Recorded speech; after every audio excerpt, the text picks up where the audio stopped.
You are Locked On Nittany Lions, your daily podcast on the Penn State Nittany Lions. Part of the Locked On Podcast Network, your team every day. What is up, Locked On family? I am Damian Parson, the host of the Locked On NFL Draft Podcast. Also with me, my guy, Corey Geiger. He is the host of Sports Central Radio weekdays in Central PA. And we're bringing in the live reaction, Penn State versus SMU. Not a game that we really expected to. It didn't go the way we expected, the way we hoped, Corey. We wanted a more competitive game. We wanted better than last night. I think you might agree with me. We got worse than last night. Yeah, I'm a fan of competitive games, Dame. This was not really a competitive game. Penn State. This was exactly what Penn State fans wanted to see. This is exactly what James Franklin wanted to see. And look, the bottom line was this was an impressive performance by Penn State. We can get into the stuff about SMU. Should SMU have even been here? You know, that kind of stuff. But this was a very impressive performance by Penn State, 38-10 victory, and looked fantastic, really, especially defensively. And as the game went on, the offense got better. No, 100%. I just want to give a quick shout out to our sponsor today. Today's episode is brought to you by Gametime. Download the Gametime app, create an account, use the code LOCKEDONCollege for $20 off your first purchase. The self-inflicted wounds by SMU, Corey, early in this game, multiple, almost back-to-back drives of interceptions. They went for it on fourth down, in kind of the red zone area where they were making a nice little drive, didn't get any points out of it. SMU, I feel like if they could have limited or even cut out those self-inflicted wounds, this game could have been a little bit better. It took Penn State's offense some time to get going. It's just a tough day for Kevin Jennings. Very first drive, they moved the ball down the field. He's got a fourth down play. He breaks it to the right side. If he runs, he gets the first down. I'm okay with him actually deciding to toss it, near the goal line. The dude was open. He just made a bad pass. It was behind him. If they get a touchdown there, Dame, how different is today? But they don't. And as soon as they don't score, because look, here's the thing about Penn State. Their defense has kind of struggled early in games this year. They give up a lot of yards, and they've given up a good number of points early in games. If SMU scores there and gets a jolt of confidence, who knows? But they didn't. And at that point, Penn State was in complete control. 100%. And at times it felt like the game was moving so fast for Kevin Jennings. This defense has so much NFL. Again, being the host of Locked On NFL Draft, I talk about a lot of these guys. Abdul Carter, Danny Dennis Sutton, Kobe King at linebacker. And the crazy thing about it, Court, they were missing their best secondary player in Kevin Winston Jr., who's been out for the season, pretty much the entire season with an injury. I think it's been undisclosed. So not having him in that seat above the defense, right, to kind of flank those corners, this is a defense that has struggled at times. And it's like, okay, to me, the biggest matchup coming into this game, what was going to happen in the trenches? Like, who was going to win the trenches? Who was going to control that? And when you look at that Penn State offense, not Penn State offensive line, but SMU offensive line, I had my concerns. I was like, man, like these guys have played good ball for the most part. But at the same time, yeah, like Abdul Carter and those guys, they are legit. Hey, look, SMU hasn't played this kind of team. I mean, Clemson, again, I'm going to save my SMU thoughts for a little. I don't think SMU should have been here, period, okay? But I'm going to save that for a little bit later on. They weren't ready for this kind of onslaught. Here's the way you beat Penn State. You get rid of the ball quickly. You snap it in the shotgun or the pistol, and you get rid of the ball before Abdul Carter and those guys can get to you. We saw Dylan Gabriel do it perfectly, but SMU's not Oregon, and Kevin Jennings is not Dylan Gabriel. And when he's holding on to the ball as long as he is, you're playing right into the hands of Penn State, because SMU was not going to run the ball very well. Early in the game, they try to run for it, on 3rd and 2, right up the middle. That might work against some of these teams in the ACC. That's not working against Penn State. So SMU really was up against it very, very early on. And the game was, it was just too big for them at that point. Penn State's players, by the way, they played in tons of these kinds of games. All right, Ohio State's, Michigan's Big Ten championship game a couple weeks ago. Penn State's players are prepared for this type of scenario. I don't think SMU's guys were. No, the Penn State team, they were battle tested. They knew what to expect, and you could tell that they were mentally prepared from film study, from game prep on what type of player Kevin Jennings was. You talked about him holding on to the ball, but also bailing some pockets. It felt like he was hearing the footsteps before they home, right? Like, it's like you're opening the door at your front door as someone's walking up the walkway, up the driveway. They're not at your door yet. Like, you don't have to open it just yet. And I felt like he kept getting out of the pocket. He was rolling to his right every time. And the bad part was when they would get on the hash, right? So now you got the boundary to your right. I'm not rolling to the short side of the field. You don't have any room to work. Once you get bottled in over there, it's typically up. The play's dead. The play is over. And again, he just looked like a young player. The at times like a deer in headlights. The lights were so bright that he didn't know how to handle himself or calm himself down. And also, again, you're playing in the north. They mentioned this on the broadcast. SMU is used to playing in games in 72-degree weather. Come up here, it's 25 degrees, feel like temperature of 10, 12 degrees. That does make a difference. We've talked about this for a long time in football. What if these southern teams have to come up and play in the north? Well, you know, I'm from Arkansas, Dame. I know what the weather is like in Arkansas and Texas. I'm from South Carolina, man. Exactly. It's a very different thing when you come up here and play in these types of conditions. And so, again, let's recap, because the game was really kind of over after about 15 minutes. SMU doesn't get the fourth down play. Then their next ball possession, he throws the pick six, then another one. And basically, you're not coming back from that. They kept talking throughout the game. They did against Clemson.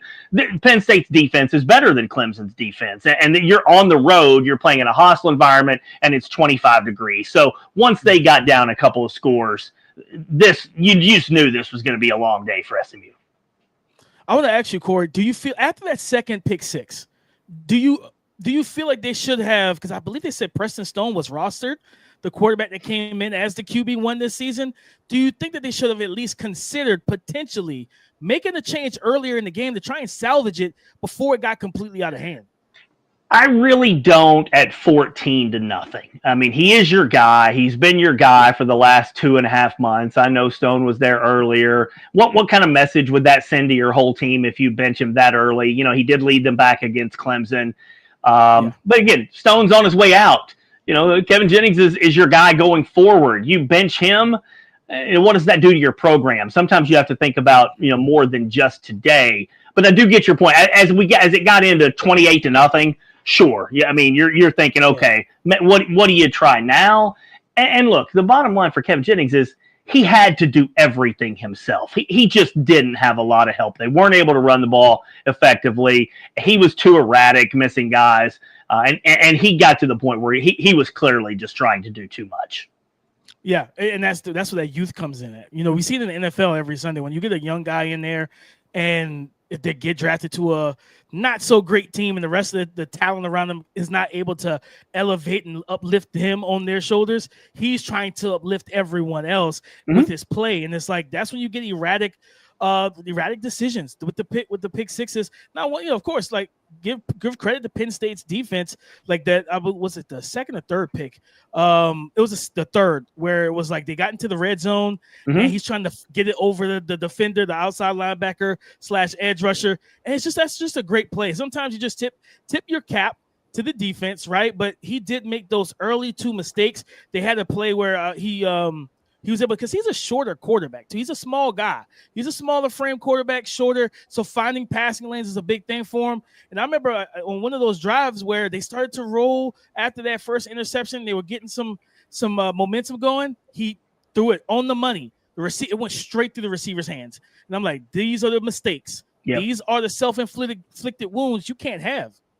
And again, it's 25 degrees. They're not used to that. I think if we're talking about the same pass, he threw a 100-mile-an-hour fastball at the receiver. The receiver's hands didn't even go up almost till the ball was past him. And so, but look, we can talk a lot about the mistakes SMU made, but Penn State came out and was just very impressive. Yeah. Penn State has a lot of really good players on both sides of the ball. You mentioned some of the guys earlier that you're looking at for draft spots down the road. Penn State's got a lot of talent. They developed their talent well. And this has just been a long-standing thing for Penn State with James Franklin. They don't lose these games. Penn State doesn't lose these games, like ever. Penn State pretty much never loses games when they're the favorite, when they've got the better players. We talk about Penn State, they lose to Ohio State, they lose to Michigan, they lose to Oregon this year, blah, blah, blah. Well, they're underdogs in those kinds of games. And the next round, by the way, I got to point this out because they'll go on to face Boise State in the Fiesta Bowl. The early lines on that game, Dame, Penn State's favored by 11.5 points, all right, which is a huge number against a number 3 seed. So you fully expect Penn State. I didn't expect 38-10. My score was 30-16. I fully expected Penn State to be in control of the game, just simply because they've got better players. They were at home, and they're used to these kinds of big game moments.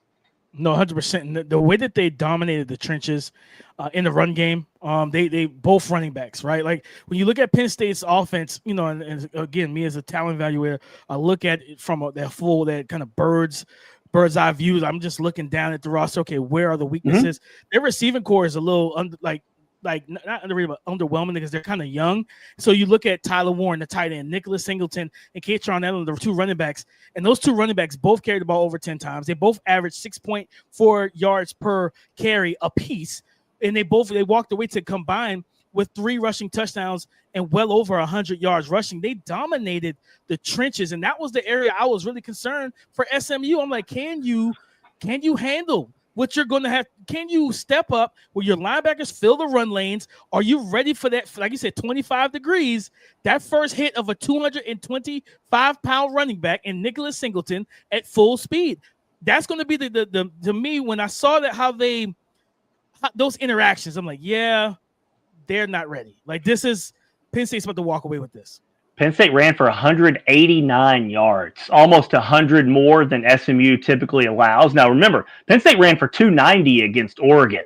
So they've got the 2 good running backs. Katron and Singleton did very well. The offense wasn't great today. I'm looking at the numbers. Drew Aller was 13 of 22 for 127. If I'd have told you those numbers going in, you might think, Penn State might lose that game. Well, that's without thinking about 2 pick sixes, but this will blow your mind. SMU had more first downs than Penn State.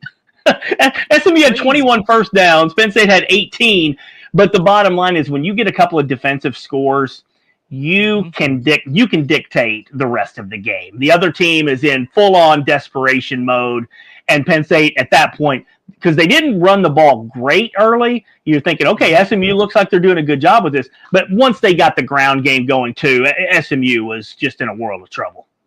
No, 100%. When you have those defensive scores and from an SMU standpoint, you throw 2 pick sixes, man, you literally put yourself so far behind the 8 ball where it's like, this is such an uphill climb that I don't know if you're going to be able to reach the top at the end of the game. Like you might get halfway up that hill, that hole you built, but they dug themselves such a hole. And Penn State was like, yeah, we will absolutely take every bit of this. If you want to give us the ball, give it to us more, because we're coming here to set.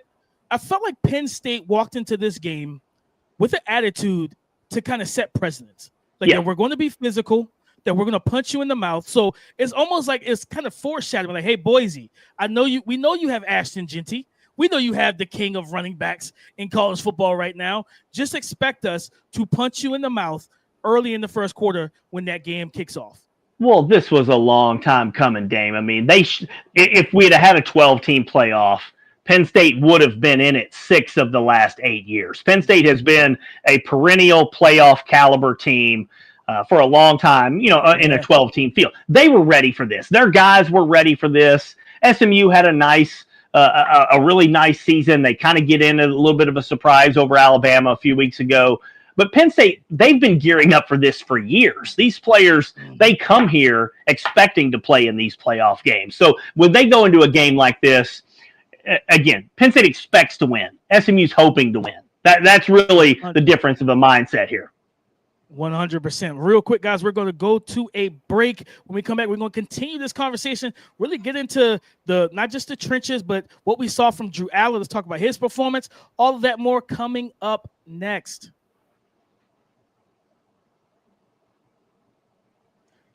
Did Rocket Money help you find any subscriptions you forgot about that you were paying for twice. That definitely happened to me. I had a few subscriptions that I didn't even realize I was still paying for, and Rocket Money made it so easy to track them all down. It's like having a personal assistant for your finances. Rocket Money is a personal finance app that helps you find and cancel your unwanted subscriptions, monitor your spending, and helps you lower bills so you can grow your savings. It brings everything together in one place, whether it's subscriptions, your spending habits, or even goals you want to hit this year. Rocket Money has over 5 million users and have saved a total of 500 million in canceled subscriptions, saving members up to $740 a year when using all of the app's premium features. Cancel your unwanted subscriptions and reach your financial goals faster with Rocket Money. Go to rocketmoney.com/lockedon today. That's rocketmoney.com/lockedon. Once again, that's rocketmoney.com/lockedon. Today's episode brought to you by Gametime. Gametime has a new feature called Gametime Picks that makes getting tickets for your favorite live events even easier. And I'm not just talking about sports, comedy shows, concerts, all of it. You name it, they have it.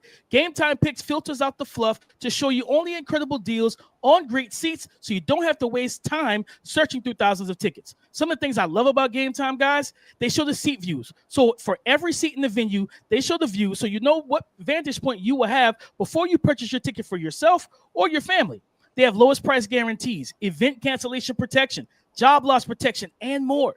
Take the guesswork out of buying tickets with Gametime. Download the Gametime app, create an account, and use the code LOCKEDONCollege for $20 off your first purchase. Terms apply. Again, create an account and use the redeem code LOCKEDONCollege for $20 off. Download Gametime today. What time is it? It's game time. All right, guys, back to the action here. Drew Aller, Corey, 13 of 22, 127 yards. And this was a young man that recently, before this game, he said, hey, I'm not going to the NFL draft. I'm coming back to school. And for a lot of us, especially in the draft community, I talked to scouts. This is a guy that they like. 6'5", 235 pounds, big rocket arm. We saw his mobility on that one run down the right sideline. They tried to push him out. He kept his balance, got an extra 5 to 6 yards, put him in the low red. He didn't play like their offense wasn't great passing the ball in this game. And they were at home. They're used to this, Cole. But this is a situation where, honestly, if I'm Drew Aller, I say, you know what? Appreciate it, Kevin Jennings. You gave me a mulligan. Yeah, I mean, Penn State played really well offensively against Oregon, putting up 37 points and ran the ball great in that game. I think they really knew they were going to be able to run the ball coming into this game. And again, you get a couple pick sixes early. It changes some of the things that you feel like you even need to do yourself offensively. Drew missed a couple plays on the first couple series, and you're like, okay, well, what's kind of going on here? Because Penn State got the ball first. Drew, wasn't able to get anything going there. SMU drives, and then Penn State's not able to get anything going. Drew missed a third down pass. Well, then they start giving you touchdowns. You give a team pick sixes. Drew does not have to win a lot of games by himself. Drew is still, I know this sounds bad, he's still kind of in that game manager mode to where he can hand off to Singleton and Allen a good bit, get Tyler Warren involved. The wide receiver situation has been a mess all year. Some guys caught some passes today. That was good to see for Penn State. But look, Drew doesn't need to come out and throw for 300 yards for Penn State to win, especially when the defense plays like this. So all in all, I mean, hey, Drew Aller had a nice, easy, comfortable day. Wasn't really pressured much at all. Well, a couple times, but it was pretty much unscathed. And you get out of this, you're up 28-0 at the half. By the way, you get Ethan Grunkmeyer a little bit of time at the end of the game. That's not something a lot of people discussed on the broadcast game with Bo Pribula leaving. Penn State doesn't have a backup quarterback. So you elevate Ethan Grunkmeyer. So his first collegiate experience came in that fourth quarter. And so if something were to happen to Drew here or there, at least Ethan Grunkmeyer has been on the field for a few plays now. No, 100%. I completely agree with that. And because of the fact that, and I mean, and let's talk about it. College football. They have to figure out this transfer portal stuff. Nobody should be able to transfer during the playoffs, during bowl season. No, you sit there, you wait till the season is over. The NFL, like I want them to. No, this is not the NFL. But once you start, and I'm all for players getting paid. Don't get me wrong. But once you started venturing into that realm, you kind of make it similar to the NFL in a sense of, hey, like financial gain, the way that guys are going to, they want to operate with their money, things of that nature. You need to set your season up, in my opinion, like the NFL. NFL, after they have a trade deadline, after the trade deadline, you're stuck. If you want to get off of your team, you got to wait till after the season. Same thing needs to be in college football. Like Preston Stone, after being benched, week 1, shouldn't have been able to say, okay, I'm done. I'm out. I'm going to the portal. And it's like week 2 of the season. Let's make these players wait. You signed up here. You signed your letter of intent. You went here. Let's wait. But so Bo Prabula being able to just declare, I'm leaving. I'm entering the portal as we're game prepping for our first playoff matchup is insane to me. And college football, the decision makers need to get this under control. Yeah, there's no question. Bo's a really good dude. He's a great teammate. He gave his heart and soul to Penn State. Yeah. Somebody described it this way. College football, you have your draft, which is signing day. You have your draft, your playoffs, and free agency all going on at the same time. That's ridiculous. You don't have free agency going on in the middle of the NFL playoffs. You don't have free agency going on in the middle of the MLB or NBA playoffs, but you have free agency taking place in the middle of your championship tournament because college football is just ridiculous. Now, look, one thing I saw that could alleviate all this is push spring ball back to May and June. All right, get on more of the NFL schedule because right now you're still locked onto the academic calendar schedule. You got to get spring ball done during the calendar year. But if you push spring ball back to May or June, kids could finish their current semester, at a certain school, then go to the next school in May. I don't know if there's ever going to be a great solution to all of it, but I do know this. How did these geniuses, air quote geniuses, not figure out when they put these rules into place that you would have situations like guys needing to transfer during the playoff? It's absolutely insane.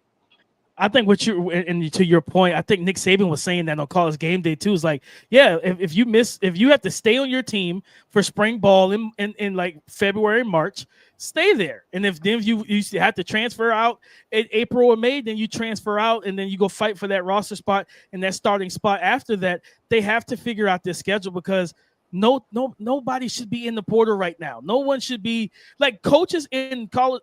Because to me, it's unfair, right? When you look at the coaches in the playoffs, they can't recruit these transfer portal guys. They're trying to get ready for the playoff. Like they're trying to win a national championship. So they got to figure that whole thing out. I'm looking at some of the comments here. John Getz said all of the picks from SMU kept Penn State's offense off the field. Yeah, because they turned right into pick sixes. You know what I mean? Mm-hmm. They were immediate scores. So the defense caught it, returned it, and now they put themselves back on the field.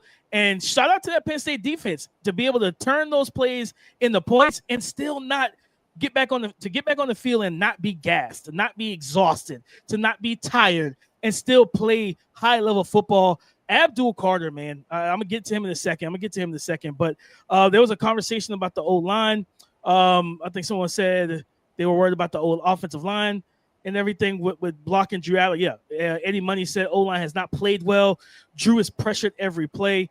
And I think the O-line has been a group that's been growing throughout the season and everything, right? You lose Olu Fashanu to the NFL draft this past year and everything. They also lost one of their other tackles who went to New England, I believe in like the 3rd round. So you knew there was going to be some growing pains there for sure. And I think that's why the run game is so prevalent for them, simply because of the fact that when you put them in that situation, you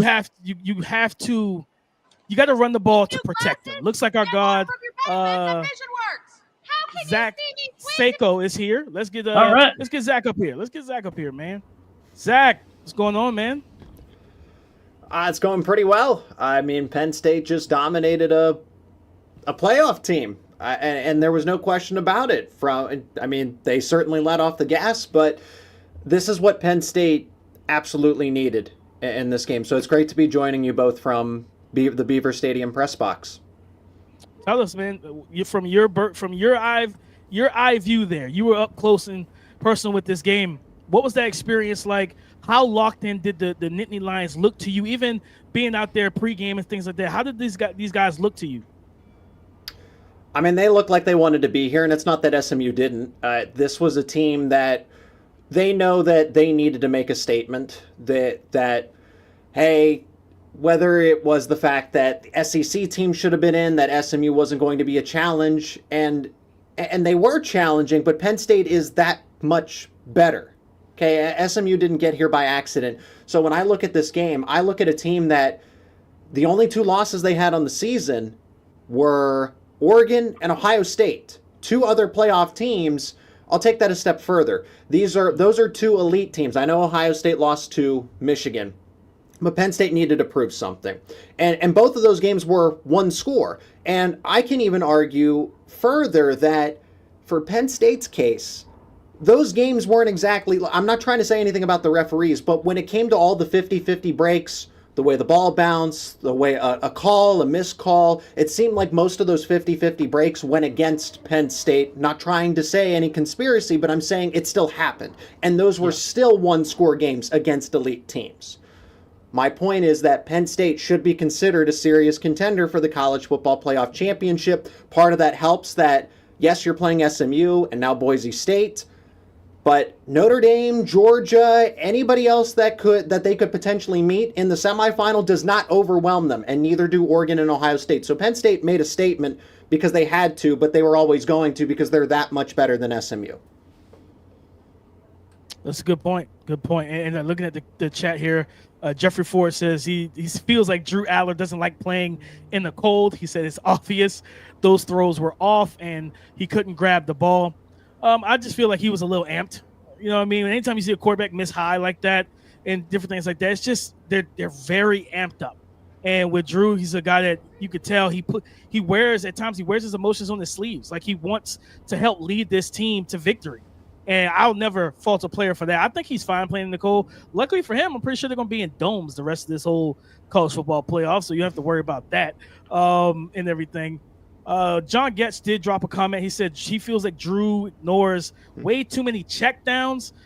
Tom Brady doles the ball quickly. I was yelling to the sideline like the guy, but he needs to speed up those reads. Talk to me, Zach. Do you feel that he's ignoring some of these checkdowns? I don't think he's ignoring them enough, because what I saw was that he would opt for the check down. Katron Allen, Nicholas Singleton, Tyler Warren. Yep. I think one of Drew's biggest weaknesses is he leaves his first read too soon.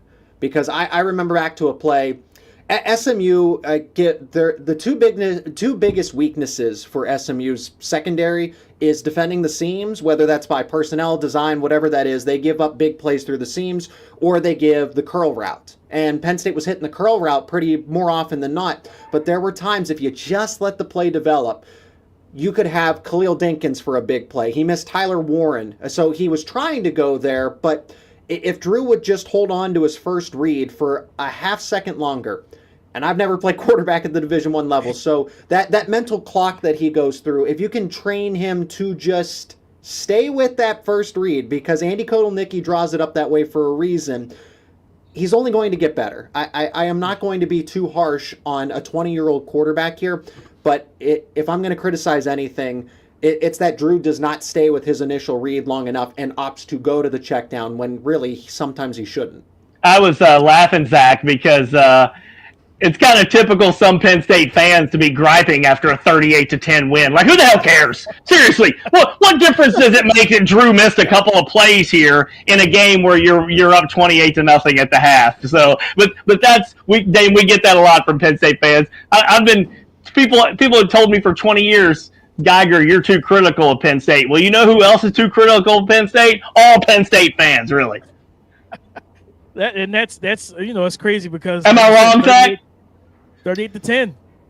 It was 28-0 at half, and I said, I'm like, if the defense is going to play like this, I was responding on X because they said, I just wish the offense would get going. Drew Aller's terrible today. Like, does it matter? If the defense is going to force 3 turnovers in the first half and almost had 4 or 5 other chances, I mean, what's there to not like, to complain about? Drew Aller can just sit on the sideline. The defense did all the work today, and sometimes it's just those kinds of games. Offense will have to bail out the defense will have to bail out the offense, and today, in a cold weather game, I don't think anybody was going to have a great day offensively, and we saw that in South Bend. We're probably going to see that in Columbus tonight. I mean, it also helps that there are 2 top 3 defenses that are going up against each other. But my point being is that this weather is unforgiving, and not a lot of teams play in these situations. I mean, ever. This is a new precedent.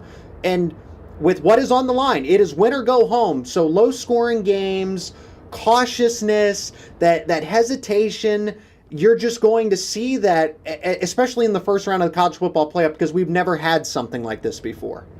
Dame, if I can bring this up, because I waited 30 minutes on this, and I want to get Zach's opinion too. Zach, we were talking earlier that Penn State's ready for games like this because these guys play a lot of huge games. They play elite opponents. They're ready for situations like this. I don't think SMU was remotely ready for this situation. They weren't ready for the situation in the ACC championship game, getting down so big early before kind of coming back. I feel very strongly that SMU should not have been in this game. I think it should have been Alabama, and you can argue left and right. Alabama lost to Vandy. Alabama lost to Oklahoma. But to me, the committee's job is to get the 12 best teams, not to set some kind of precedent that we've got to still have the importance of the conference championship games and all that kind of stuff. To me, I'm a college football fan, and I turn on this game, and it's 28-0 at the half. There's no way Alabama's down 28-0 at the half. Yeah, I think the committee failed us, quite frankly, by putting SMU in this spot. Hindsight's certainly 2020. The committee has egg on its face. I'm not afraid to admit all of those. I thought Alabama was going to be the 11 seed. When Penn State was announced the 6 seed, I'm like, man, the Crimson Tide is coming to Beaver Stadium, and a revenge opportunity from that home and home series around 2011, 2012, right? And they didn't get in, and it was SMU. And that's when the favorable path and everything else. You don't get that with Alabama. You don't get that with South Carolina. You don't get that with Ole Miss. All of that is true. You still have to win your games in the season. Mm-hmm. The reason Ole Miss is not in this situation is because they lost to Kentucky. You notice what Penn State didn't do? They didn't lose to bad teams. They beat everybody that they were supposed to, and they lost by 1 score to elite teams. Yeah. So if Alabama or Ole Miss or South Carolina have any grievances, they need to take it up with themselves. And Lane Kiffin live posting, live tweeting about all the committees wrong about this. Dude, focus on your own program. You lost to Kentucky. And that's a great point. Zach, we were discussing this earlier.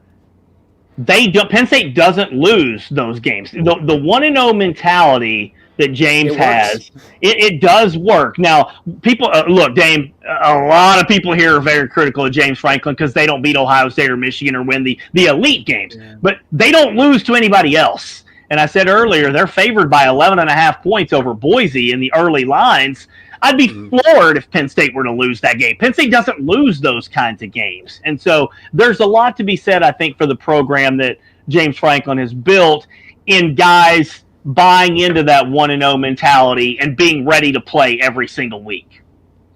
Well, it's 100%. Not looking past the inferior competition, and that's where you can trip up. And you see in this 12-team playoff, who knows if the committee is going to change its expectations or how they judge teams and everything. But Penn State, with that 1-0 mentality, they lose to Minnesota. If they don't have that, they lose to USC. Maybe they even lose to Bowling Green. Who knows? But all those close games, Penn State finds a way to win, whereas Ole Miss couldn't do that. And Alabama wasn't even in it against Oklahoma, 24-3 against a 500 team. Are you kidding me? This late in the season, and that's supposed to be a dark horse contender for the college football playoff. Give me a break. They didn't, even if they might have been better competition, they didn't deserve to be in the playoff, and that's the point. Right. At least SMU did enough, and they saved its season. I thought SMU was going to be out based on that 24-7 deficit at halftime.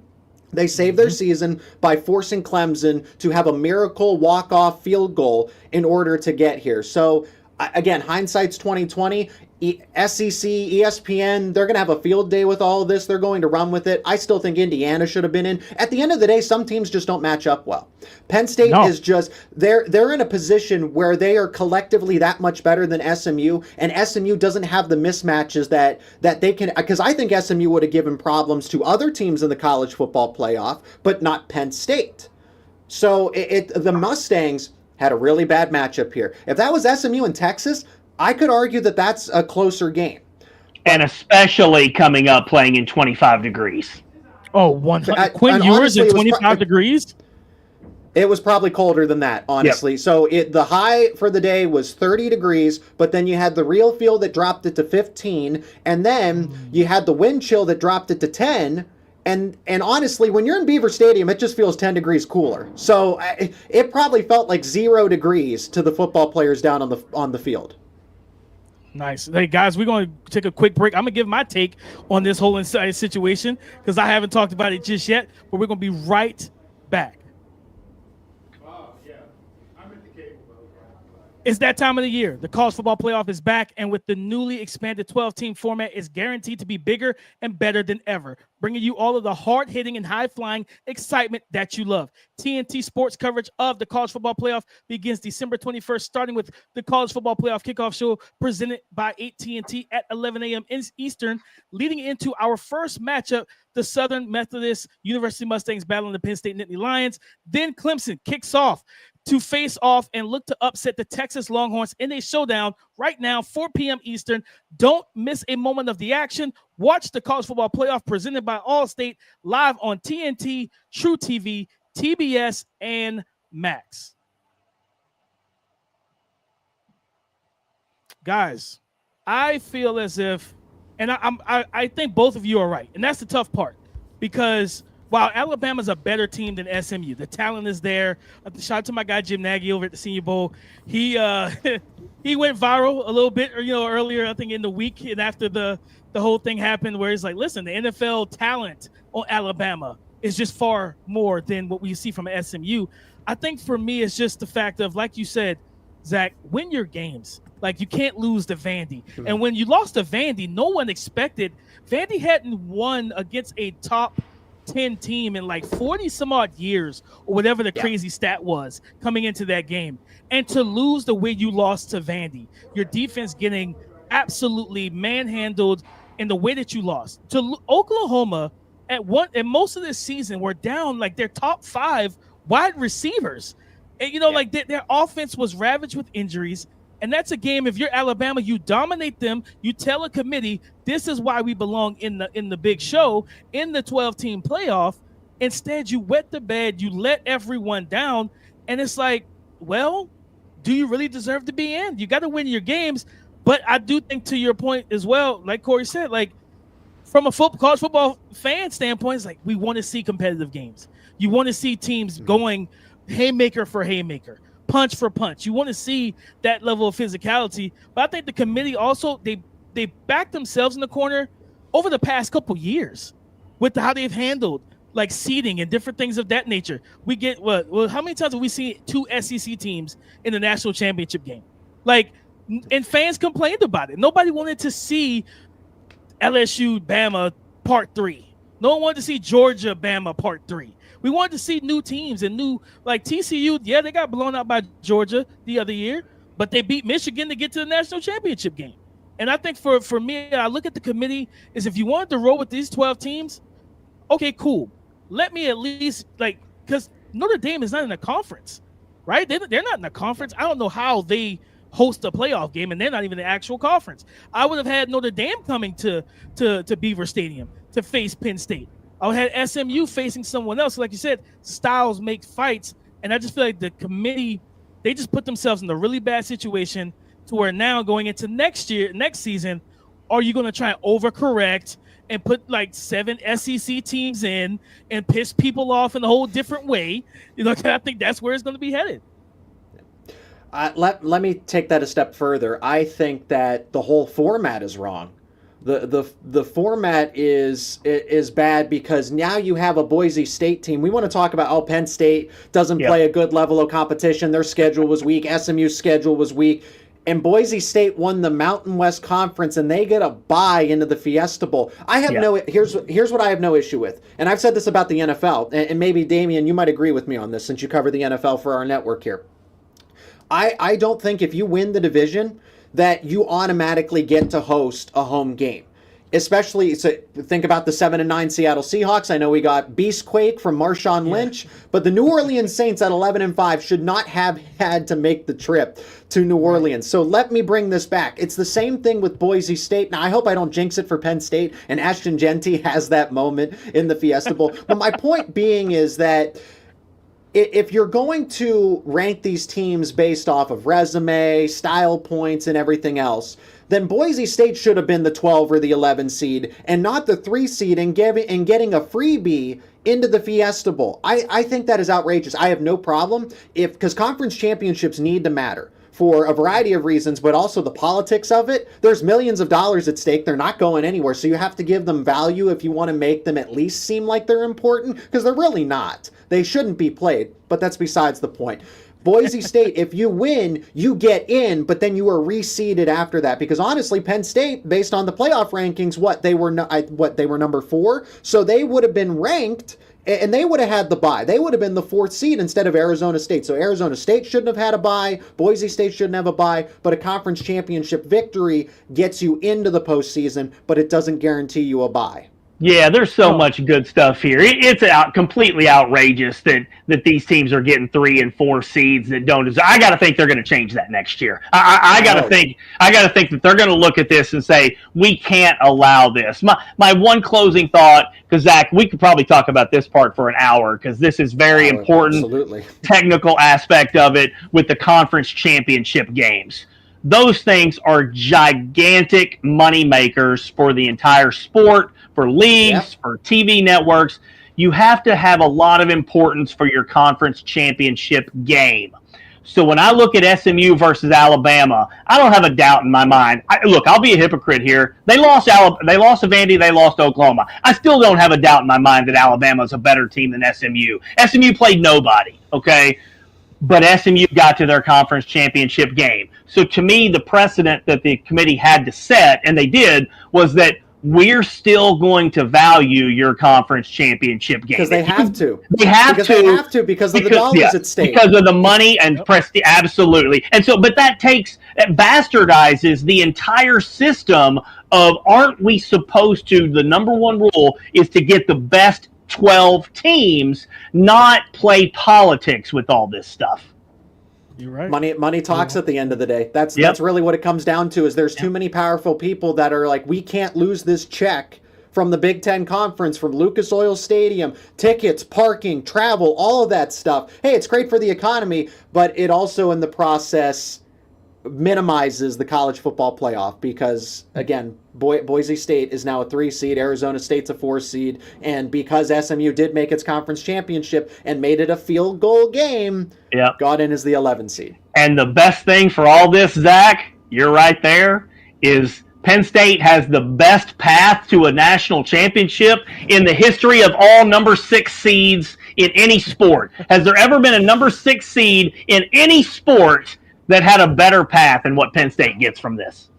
And you know, that it's true, but Penn State also put itself in position. We're getting away from, and it's all of it's important to talk about, but let's bring it back home to Penn State. The reason Penn State has a favorable path, aside from the fact that, yes, you're playing the 2 weaker teams, but no one's saying that about Arizona State, and Arizona State is in the same category as SMU and Boise State. And I think Penn State would be a double-digit favorite against Arizona State. At least they should be. What I was going to say, though, Zach, was that, to me, it's far better that Penn State lost to Oregon and gets this path than if you beat Oregon and you're the number 1 seed and you get Ohio State in the second round. That, if you're a Penn State fan, you should be dreading that nightmare. So thereby, by losing the conference championship game, Penn State benefited significantly.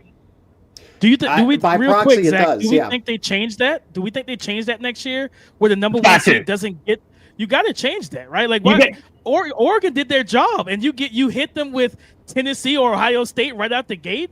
That's because you've got Boise and Arizona State up there, and they have no business being there. Yeah, no, 100%.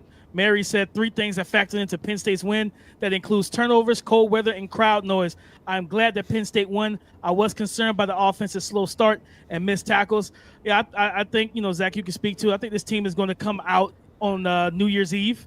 I think they're going to come out even better than what we saw today, right? Like no cold weather, no wind, nothing. I think it's going to be in the dome. You expect them to try, like we talked about Corey earlier. Penn State came out looking to punch SMU in the mouth and see if they were tough enough to stand on their 2 feet and punch back. And I think they're going to do the exact same thing to Boise State. Corey said that they're a 11.5-point favorite. Early lines right now heading roughly, into that Boise State 10.5, game. 11.5, depending where you look.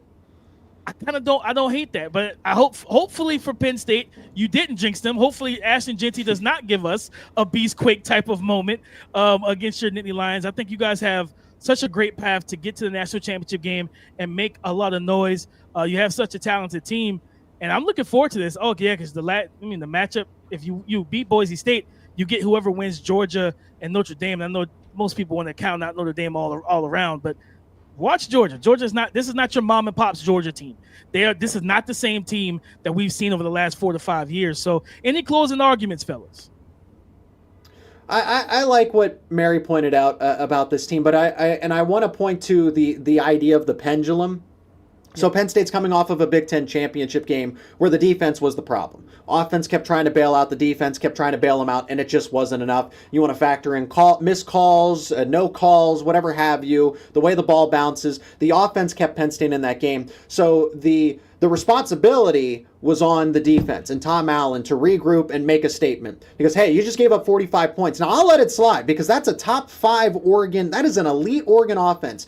And, the defense is bad and Tom Allen needs to go. Sometimes the team's just good. And sometimes the way the dominoes fall, and it's going to be a shootout type of game. You got into... I can't call it a defensive struggle because the only struggles that were anywhere were on SMU's side of things. But Penn State defensively, they're still a top 10 defense, if anybody can believe that. I like to look at yards per play, and Penn State has a top 5 offense. Andy Kotelnicki leads a top 5 offense in terms of yards per play, and then defense, Tom Allen has a top 10 defense in yards per play allowed. So this is still a really good group. And when you have a top 10 offense and a top 10 defense, that's usually going to get you a deep postseason run. But they had to make it. Weather, crowd noise, the implications of this is a winner-take-all situation, that's going to lead to more defensive-minded type of games. And because Penn State was in this situation where they had to make that defensive statement, now the pendulum swings back because all the criticisms point at the offense. They didn't do enough. They could have cost Penn State the game if they made more mistakes. Now you're going to go back into a dome. Look at what Penn State does when they're in an indoor stadium. Drew Aller is much better. There's no rampant conditions.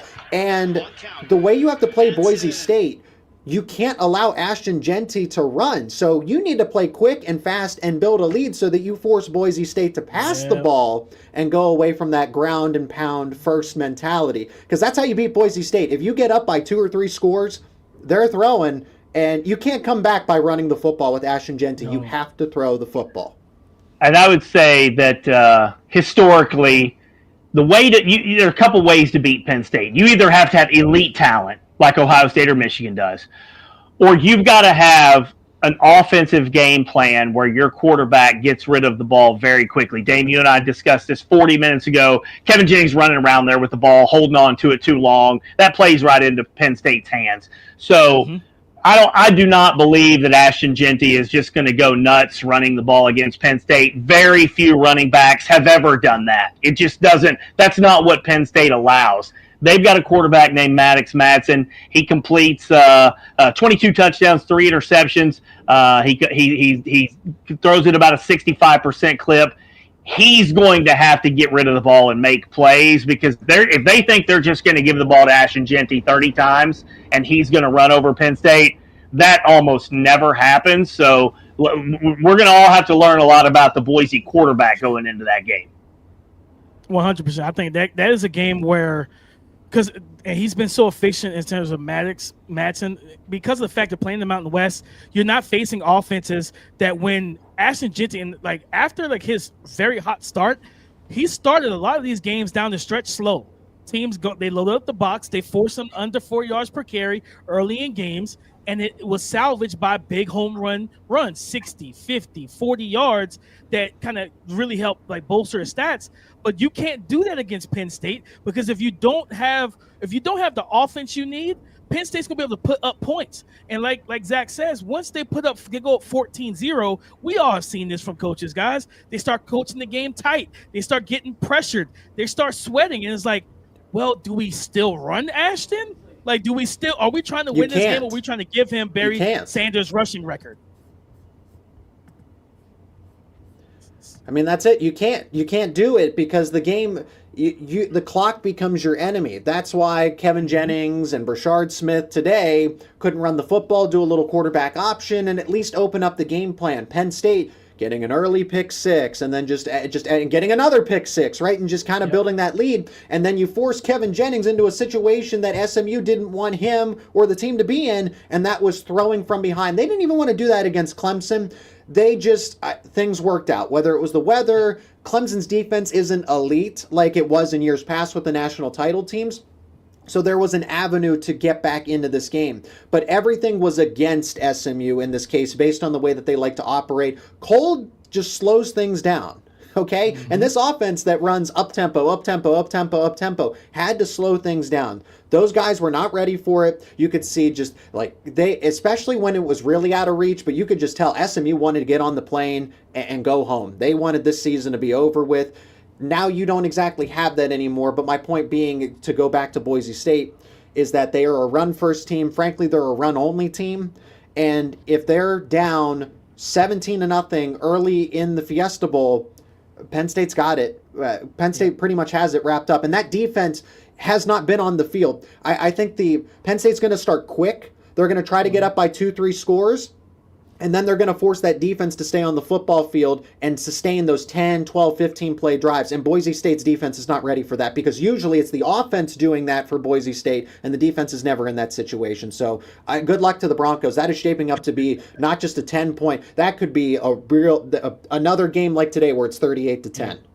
I want to ask both of you guys, Corey, you and Zach, if you're Penn State and you win the toss, do you ask for the ball first? Do you want to go ahead and get the ball, get on offense, and put pressure on that Boise State team right out the gate?